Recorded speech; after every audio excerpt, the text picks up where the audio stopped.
रत्नभंडार गणति मणति खूब शीघ्र मुख्यमंत्री यार एसओपी अनुमोदन करेंगे। थरे अनुमोदन पर जेमिति कौनसी असुविधा न हो ठीक रे निखुणतार सहित सबु काम हो सबु प्रकार चेष्टा होउछि। तेबे यथाशीघ्र गणति मणति अनुष्ठित हो 3 मासरे पूरा प्रक्रिया शेष करने को चेष्टा करा।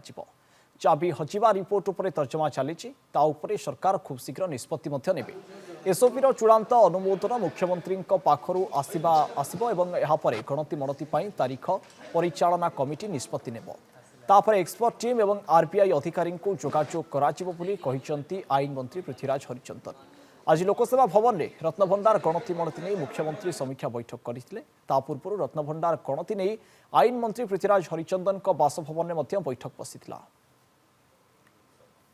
नहीं जो स्टैंडर्ड ऑपरेटिंग प्रोसीजर रत्नभंडार गणति मणति प्रक्रिया तार सविशेष आलोचना होती एवं जो स्टैंडर्ड ऑपरेटिंग प्रोसीजर जोटा कि हाई लेवल कमिटी ताको इनिशिएट करैथिला एवं परवर्ती समय मैनेजिंग कमिटी भी ताको अप्रूव करिछि सरकार का अनुमोदन पे पठेइछि।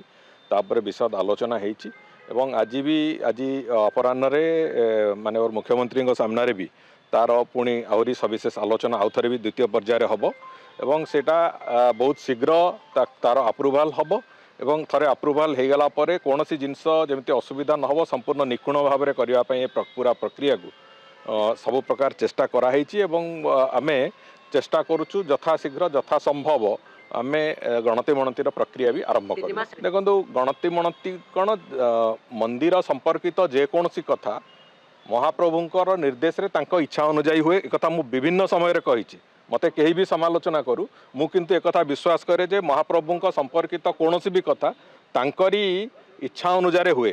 तेणुकरी आमे निश्चित भाव में चेष्टा करूँ 3 मास भीतर सारिबा पई किंतु सबु कथा पुणी से महाप्रभुंक इच्छा अनुसार हो। चाबी हजिबा रिपोर्ट उपर तर्जमा चली से संपर्क में पुणी सरकार निष्पत्ति नेबे बहुत शीघ्र।